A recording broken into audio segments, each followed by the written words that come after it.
学校门口新开了一家饺子馆，皮薄馅多，超级美味。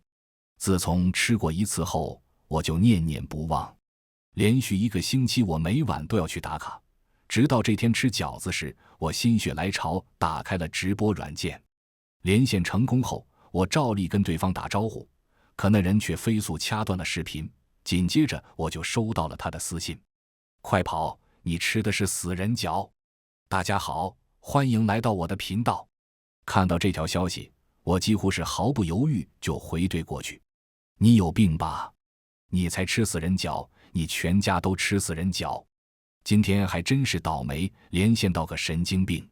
本来以为被骂后，这人就不会再胡言乱语了，没成想一条接一条的消息发了过来。你现在跑还来得及，这就是个陷阱。要不然你这么有钱，吃惯山珍海味，怎么偏偏对一碗饺子情有独钟？对方的话听得我心里咯噔一下，他怎么知道我吃山珍海味？他怎么看得出来我有钱？可面对我一连串的质问，谁料那头沉默好久，却一句话都没说。死骗子！我暗骂了一句，准备下线。可那头又回复了：你日月脚踏现无光，双眉带尖锥纹，可见你父母早逝，可你财帛宫丰隆，说明你财力不俗。没人管又有钱，你怎么会过苦日子？不仅如此，我还看出你福德宫多损，印堂发黑，你恐怕有大劫。眼看对方说的头头是道，看着碗里剩下的几个饺子，瞬间就慌了。就连吃过的饺子也开始在胃里翻腾起来。但此刻我顾不上别的，双手飞快地划过屏幕，迫切想知道更多。我点开对方的头像，是一个道士打扮的年轻人。平日里分享都是一些道家文化，看起来似乎真有些东西。不管真的假的，饺子我是不敢吃了。慌忙起身买单，想逃离这恐怖的地方。可我才刚走出几步，身后的胖老板就叫住了我：妮子，今天怎么没吃完？是不合口味吗？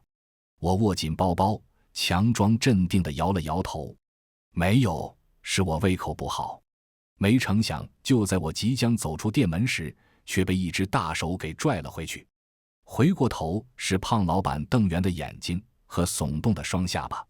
面对着肉山一样的胖老板，我瞬间腿就软了，心里冒出一个念头：他该不会要杀了我，拿我做肉馅吧？妮子，你行个好，跟我说实话，到底是哪里不好吃，我好改进啊。嘿嘿，我这小本生意还得赚钱供我女儿上学呢。就在我胡思乱想之际，胖老板突然转变了态度，讨好地凑了过来。闻着他身上散发的油烟和肉味，我心里恶心得不得了。上次闻到这种臭味还是在之前的室友身上。我生理不适地甩开他，有些不耐烦。我都说了没什么不好的，我今天不想吃饺子了。可胖老板不依不饶，非要拉着我说出个理由来。你就说个理由嘛，要不你再尝尝，这是我发明的新品种。我被他烦得不行，一巴掌将他端过来的新饺子打翻在地。都说了我不吃了，你们这种人怎么都听不懂人话啊？瓷碗落地应声而碎，我的手机也嗡嗡地震动起来。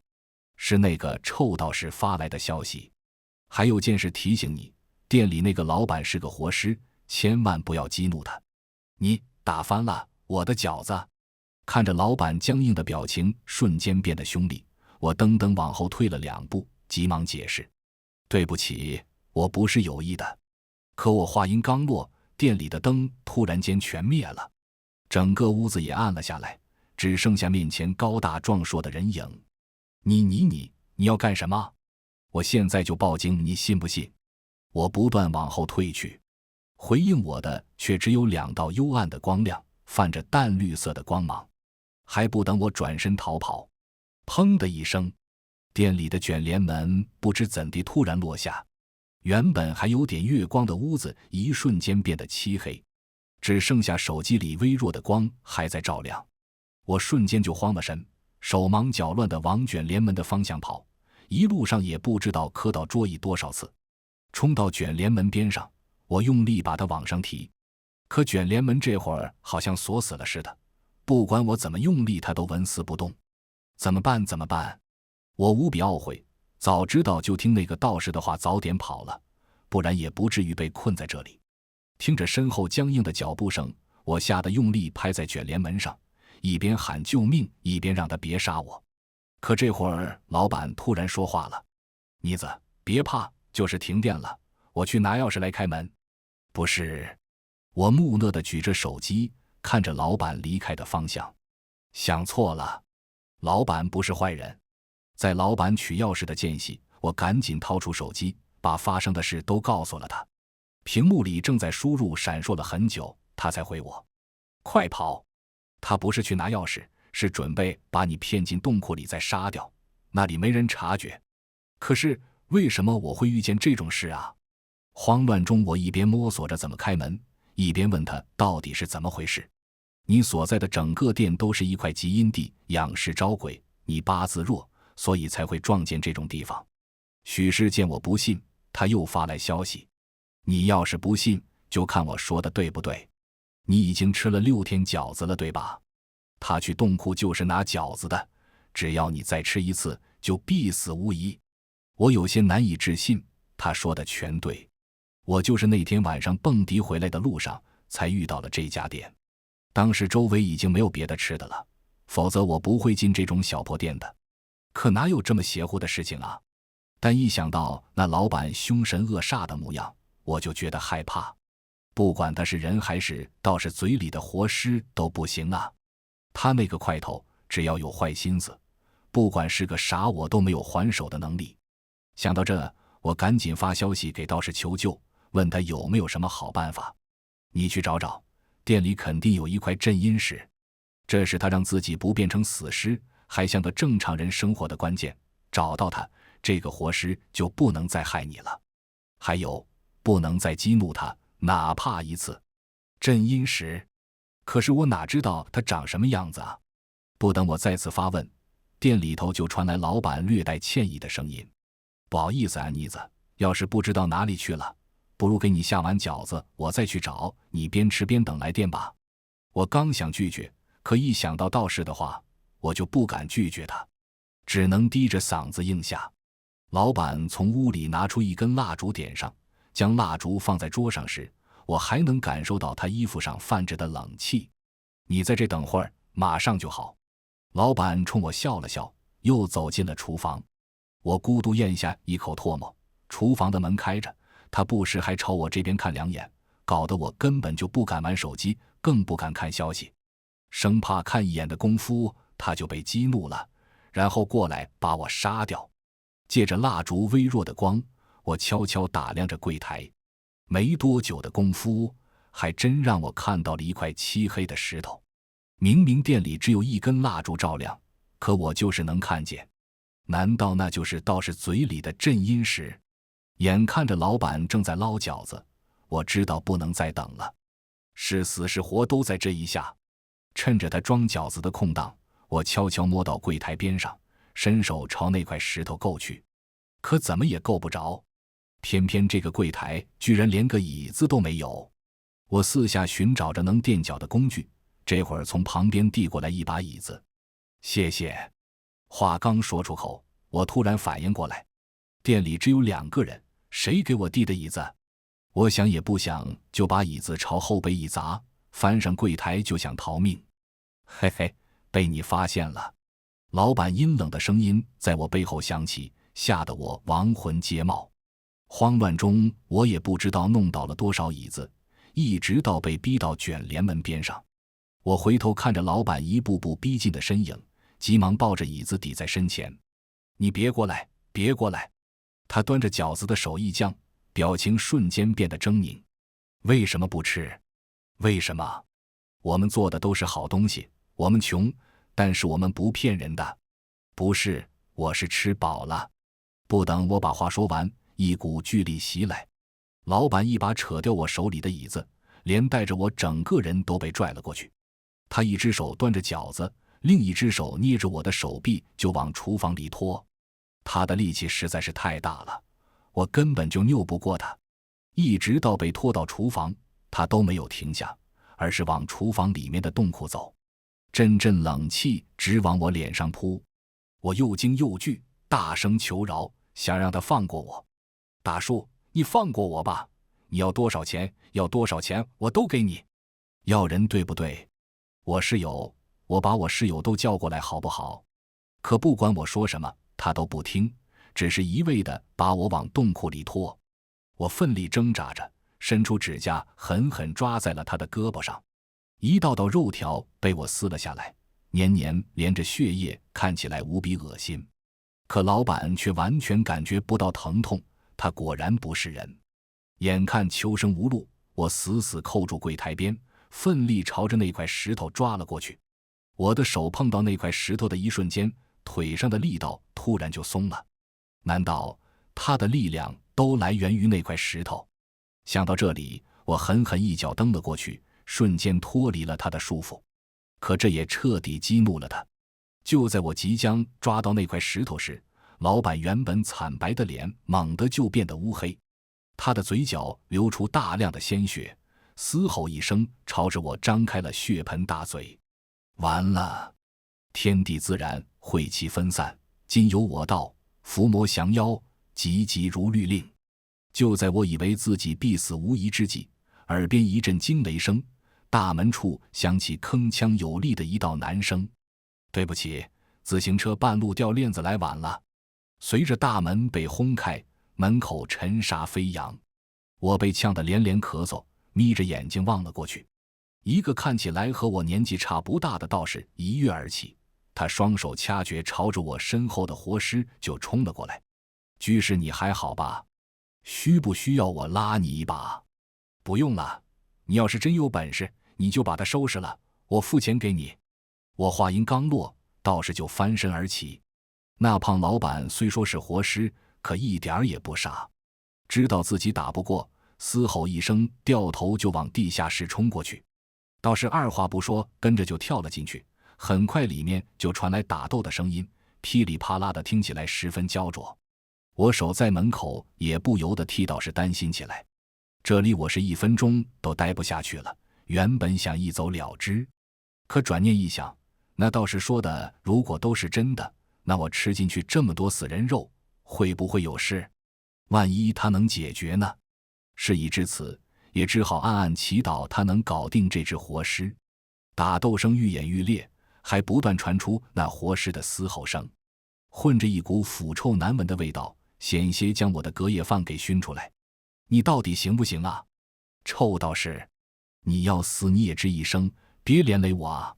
可直到打斗声平息，我也没再听到道士的声音。喽，你的工资，你干活我付钱，我不欠你的了。可跟我预想的不一样，他迟迟没伸手接。干嘛？嫌少？我警告你！我话还没说话，他便打断了我。居士，我不为钱，除魔卫道是我的职责，只不过这地方阴气极重，那活尸只是被我短暂镇压，若是等他挣脱，恐怕还会找上你。听他这么一说，我立马就急了，合着他折腾了一晚上，事情都没解决，得罪了这活尸，回头等他再杀出来，不是活吃了我？他沉思片刻后，提出让我随他回道观消灾，想着自己要去那种破地方待着，我就浑身不自在。奈何现在别无他法，这道士好歹也有点手段，眼下只能跟着他了。你最好抓紧时间给我处理好，到时候我给你双倍的钱。一进道观我就累得不行，让他给我安排一间最好的房间休息。可等我洗漱好后，才发现所谓的房间只有4面墙，连张像样的床都没有。臭道士，你故意的是吗？这种地方怎么休息？你是觉得我付不起钱吗？我怒气冲冲踹开了他的门，他正跪在一座神像前念叨着一些听不懂的东西。我环顾四周，越发气恼，他一个修道之人住的房间居然这么豪华，那供着神像的桌子看起来就不是什么便宜木料，尤其是偏房里那张床，不知道比我那一间房好了多少倍。我跟你换，我住你这间。不可以，居士，这间实在不能让给你，还请理解一下。凭什么？难不成你在这里金屋藏娇了？想到这里，我突然想起最近关于和尚的桃色新闻，都说佛道不分家，估计也是一丘之貉，心里对他的鄙夷又加深了几分。不，这间房是祖师清修禅房，不能留宿女客。见我怀疑，他立马搬出各种道家清规条例，听得我一阵心烦。看着那座神像更是不顺眼，索性一把将他提了起来。来，既然祖师爷为重，那你就带着他去我那间房，今天我非住这一间不可。原本我只是想将神像塞给他，可就在腾空的那一瞬间，手上却觉得无比沉重。下一秒，神像落地砸得粉碎。哎呀，居士，这可如何是好？这神像可有些年头了，当初观礼是花了大价钱才请回来的。原本我还有点心虚，可听他这么一说，我就了然了。说到底还是为了钱嘛，故意让我生气打碎他，好趁机讹我一笔。他不依不饶，非说我得罪了祖师爷，拉着我要我掷圣杯给祖师爷道歉。我不耐烦地将手里的东西扔了出去，没成想那玩意儿居然立了起来。我来了兴趣，问他这种情况怎么解释。原本还黑着脸的道士立马拍着大腿称赞我的手气不一般，不仅祖师爷原谅了我，甚至我所求的事也可以顺利解决。我慢条斯理地拍了拍裤腿，瞥了一眼地上破碎的神像。真的假的？你不会是给我戴高帽，想坐地起价吧？哪里，居士不信。那我扔给你看。说着，他拜了3拜，从地上捡起了圣杯。看着他恭敬的样子，我内心只想笑。真是时代变了，倒是为了赚钱，不仅得拼命，还得演戏了。他一连掷了几次，全都是一阴一阳。每掷一次，他脸上的笑容都加深几分，就连磕头的力量都重了几分。谢祖师爷成全，弟子寻天道，正人心，义不容辞。他在这说这话时，语气甚至带着点癫狂，看得一旁的我不禁暗自嘀咕，这臭道士怕不是脑子有点问题吧？话落，道士的目光顿时射向我，那目光中带着一丝莫名的阴沉的笑容，看得我头皮发麻。但以为是刚才的那番话惹怒了他，连忙讪笑地摆了摆手。好在如今天色已经大亮，我找了个借口准备回去，可还不可能抬腿离开，耳旁却传来了道士清冷的声音：居士，这段时间你经常使用死人脚，身上早已沾染了死气，就这么走的话，恐怕不出3日你必死。他在说最后3个字之时，我内心涌起了惊恐之色，一股愤怒涌上心头。该死，你怎么不早说？说吧，到底要多少钱？1万够不够？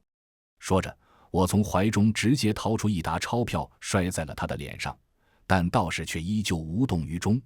见状，我以为是钱不够，内心有些不屑，还真以为他是那种不图钱财的道士，感情是在这里等着我，看来也是个道貌岸然之辈。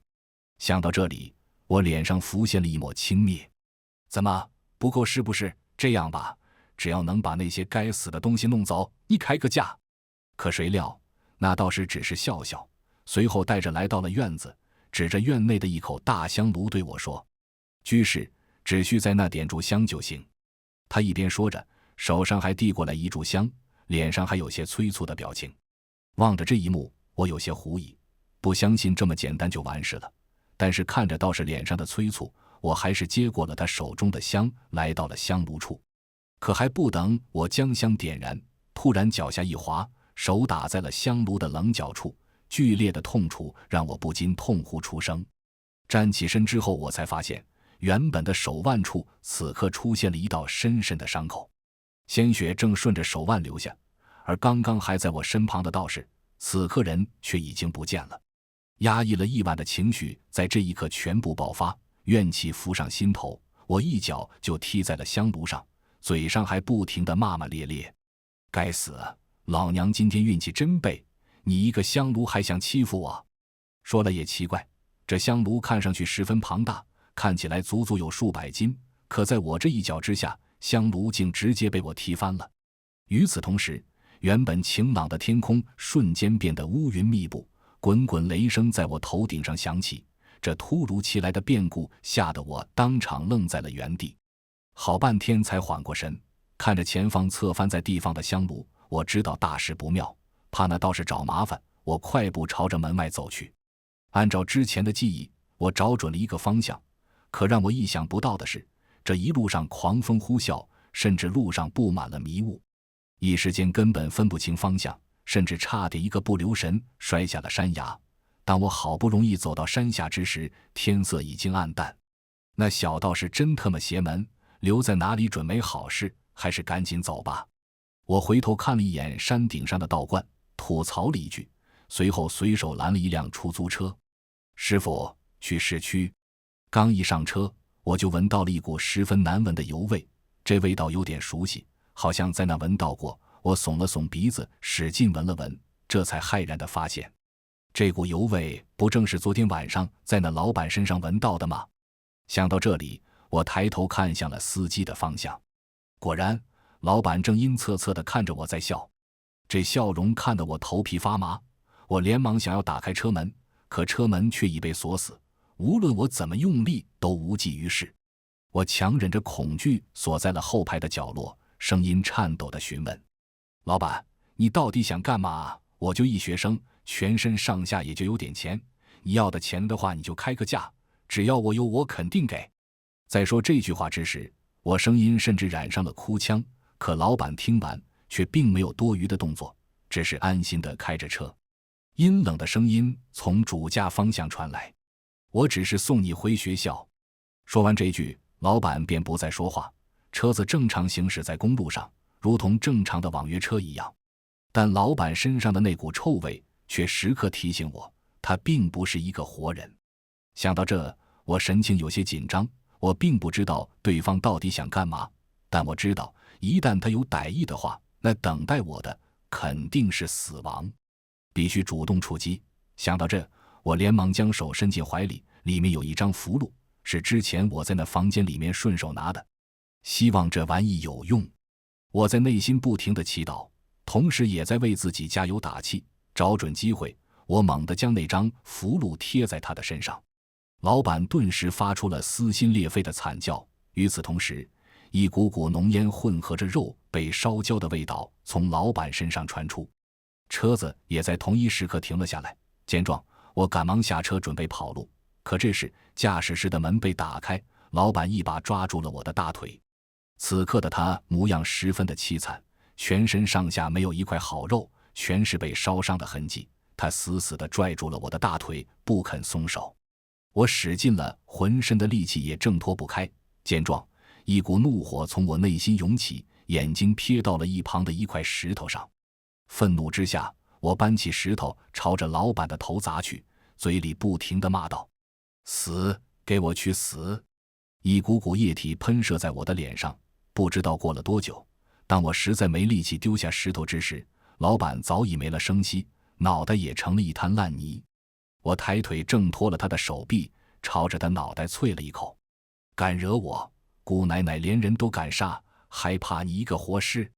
说完，我准备转身离开，可就在这时，一股股阴冷的气息从我身后浮现，老板的冰冷的声音传入我的耳中：果然是你！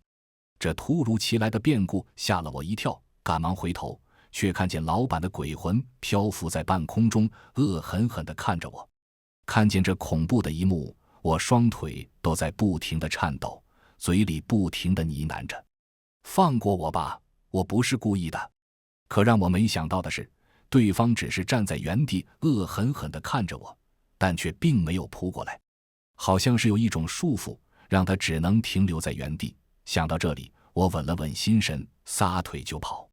一路上我都没敢往后看，只是身后传来的咆哮声让我心不由得抖了抖。好在没过多久，我再次看到一辆网约车。师傅，去艺术学院。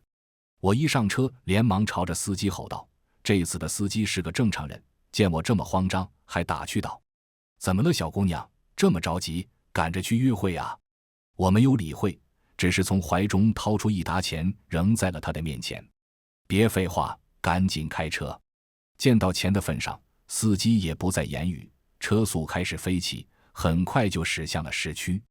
一路上我频频回头，没有看见老板的身影，但不知为何，却总感觉有人在跟着我。好在这路上并没有发生什么奇怪的事情，我也安全回到了宿舍。刚一进门，立马缩到了床上，用被子蒙住了头。隔壁床铺的心事有吴雪探出了脑袋，关心道：“小花，发生什么事了？你怎么满脸惊慌啊？”我没有回答，只是一个劲地蜷缩着，只是被子的颤抖彰显着我的害怕。见我不说话，吴雪也不再自讨没趣，转过身干自己的事情了。下课后，其他室友也陆续回来了，宿舍也渐渐开始热闹了起来，我的恐惧也消散了不少。渐渐的，疲倦涌上了心头，我昏睡了过去。再次醒来，已经日上三竿了，宿舍的其他人都出去了，只剩下吴雪，她这2天没课，一直在宿舍追剧。见我醒来，吴雪转过头询问我昨天究竟咋了，但我却只是摇了摇头，转身离开了宿舍。接下来的几天，我都在担惊受怕中度过，但好在想象中的遭遇并没有发生。那天的事情就好像是一场梦，一场特别真实的梦。伴随着时间的推移，我也渐渐将那事抛至脑后。一天中午，望着手机收到的信息，我眉头紧缩。这时，我突然瞥见了身旁正在追剧的吴雪，脸上浮现一抹笑容，赶忙关掉手机，来到她的身旁。小雪，今天我有个好大哥过生日，在酒吧包场了，要不要我们一起去玩玩？我知道吴雪喜欢凑热闹，她肯定回去的。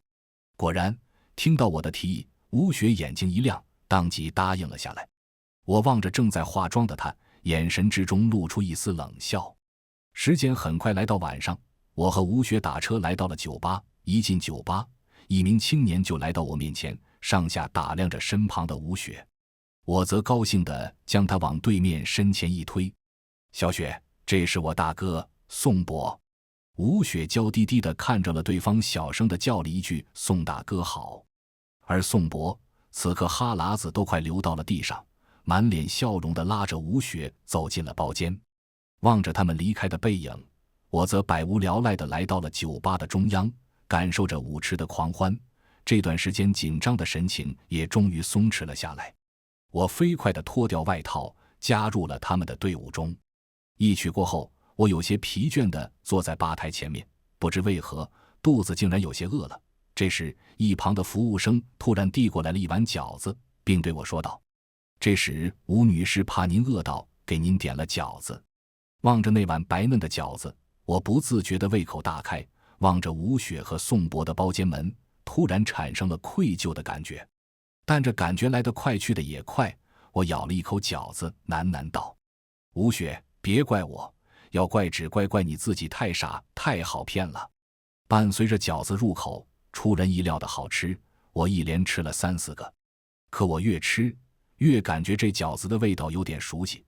当碗里面的最后一个饺子吃完之时，我这才想起来，这熟悉的味道，不正是我之前在老板那里吃的死人饺吗？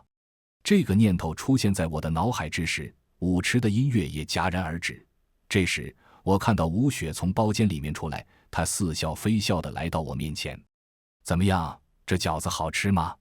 望着她那古怪的表情，我知道都是她搞的鬼。我颤抖着声音质问她：“你从哪里弄来的这饺子？你为什么害我？”“我害你？黄莲花，你再仔细看看，我究竟是谁？”话落，吴雪的面目开始渐渐模糊，但很快就变得清晰。只不过这张清晰的面容是我这辈子都忘不掉的。程青青，你不是死了吗？我由于太过害怕，甚至一个没站稳，一屁股摔在了地上。而程青青望着我恐惧的神色，笑了笑：“我当然死了，不死我也没办法找你报仇。至于这碗饺子，当然是我的爸的。”说着，他身旁突然出现了一道人影，赫然正是那饺子馆的老板。看到这里，我终于明白了，为什么那老板会找上我，为什么他会对我阴魂不散。我早就该发现的，程青青身上那股难闻的油烟味，跟店老板身上的一模一样。想到这里，我赶忙爬到了他们的脚边，哭诉着求他们放过我。“青青，放过我吧，我不是故意的，你要怪就怪那个宋伯，和我没关系啊，我就是介绍人赚点钱而已。听到宋伯2个字，程青青脸上浮现一抹笑容，他随后一挥，房间的大门瞬间打开，露出里面那个被折磨得不成人样的宋伯。他耷拉着脑袋，俨然已经死得透透的了。望着这一幕，我内心陷入了绝望。黄玲花，那时候我向你求饶的之时，你可曾心软？当那些男人扑在我身上，我只是求你帮我报个警，你都不肯，甚至还亲手将我的手绑上。那时你想过你会有如今吗？今天就是来找你索命的。说着，程青青和老板2人面露凶光，朝着我扑了过来。就在这时，我耳边传来了一道声音：住手！眼前一花，一道身影出现在我面前，赫然正是那名道士。看到他的之时后，我脸上浮现出了一抹喜色。大师，你来的正好，快点收了他们，我有钱，10万够不够？只要你们把他们收了，你要多少钱我都给你。说着，我从怀中掏出一张银行卡递到他面前。我本以为这道士会和上次一样帮我对付程青青父女，可让我没想到的是，这道士只是瞥了我一眼，淡淡的说道：帮自然是要帮的，只不过我帮的不是你，是他们父女。这话一出，我脸上的笑容瞬间僵住了，有些不敢置信的说道：你是个道士，你竟然敢帮助他们害人，难道你就不怕祖师爷怪罪吗？听到祖师爷几字，道士笑了笑，他看着我，眼中闪过莫名的光泽。居士，你忘记了前几天的圣杯吗？我已经和祖师爷请示过了，他老人家同意我的做法。话落，他手中的桃木剑一指，大声地吼道：黄玲花，你作恶多端，不光害死程青青，杀死程老板，你扪心自问，这些年你究竟干了多少伤天害理之事？5年前、10年前，你拐卖了邻居家的小男孩，害得他惨死，只是那时你还小，并没有被警察盯上。5年前，你将你室友骗到风月场所，让他下海，害他被折磨到跳楼自尽。受害者家属顺着蛛丝马迹找到你，却被你所谓的好大哥带人残忍杀害。你心狠手辣，所做之事天理不容。倒是每说一句，他身后就会出现一道虚影，有小孩，有少女，无一例外，那些人全部都恶狠狠地看着我。本来就你这种人，早就应该下无间地狱的，但奈何你当年你父母为救他人双双殒命，让你有了福音庇佑。如今长辈的福音已经被你消耗殆尽，今天就是你的死期。福音！我猛地瞪大了眼睛。摔碎的神像，立起来的圣杯，还有被我轻而易举打翻的香炉，这一切都是有迹可循的。我叫黄玲花，自我记事以来，父母已经去世，家中只剩下我一个人，但他们给我留了一些钱财，可那些钱根本不够我生活。没人管教的我渐渐的开始和校外的那些社会人混在一起。当我第一次听到快乐水的时候，是我11岁的时候。那时我被一个青年带着体验了一番，这一下便不可收拾了。也是自那天开始，为了赚钱，我想到拐卖儿童。被我拐走的一个孩子是我邻居家的小男孩，他叫果果，一个十分可爱的小男孩，非常喜欢黏着我。我到现在还记得，那天下午我将果果骗了出来，将他交给了一个陌生人。望着果果在我面前哭泣，拉着我的手叫我小花姐姐，我曾经也有过后悔，想要将他带走。可望着手中的那一沓红红的钞票，想着快乐水的滋味，我还是一狠心将果果的手打掉，转身跑远了。那天晚上，我获得了久违的快乐。恶魔之门只要打开了一次，就会有无数次，用果果换来的钱很快就挥霍一空。我开始将注意力打到了别的小朋友的身上。伴随着时间的推移，经我手被拐卖的小朋友多达2位数。但因为我从小乖巧可爱，加上年纪又小，根本没人将怀疑的目光放在我身上。时间很快来到我成年，我开始做起来拉皮条，劝你下海的勾当。程青青是我上大学之后做的第一单。至于我为什么会将注意力打到他身上，自然是因为他家里最穷。母亲早死，只有一个父亲在老家种地，学费都是他父亲问亲朋好友借的。当我第一次跟带他去见宋伯之时，他表现得十分害怕，我则拉着他得手安慰他不要怕。我本以为这种人只要有了第一次，尝到了赚快钱的甜头，根本停不下来。可让我没想到，程青青却表现得十分抗拒，甚至好几次都说要报警。没办法，我只能将他骗到了宋伯德家中，威胁他，如果他敢报警，就弄死他。可那时的他却朝着求救，他难道不知道这一切都是我主导的吗？这年头，这么傻的女的已经不多见了。没办法，为了让他永远的闭嘴，我只能绑住他的手脚，让宋伯去解决他了。程青青的事件过后，我继续狩猎新的目标，直到我遇上了那个卖饺子的老板。七碗死人饺，让人入鬼门。直到那些虚影扑到我的身上，开始撕裂我的身体之时，我脑海中浮现了我这短短一生所经历的事情。如果我父母从小教导我，我会不会就不会走上这条不归路？又或者我老老实实读书，没有结识那些混混，凭借着父母给我的钱财，我是不是也能过得比较好？这些我都不知道。生命中的最后一刻，我望着那些虚影，我又体验到了当中拐卖果果的那抹情绪，那是一种叫后悔的东西。只可惜一切都已经来不及了。全文完，感谢您的观看，每天上新精彩小说，喜欢就订阅吧。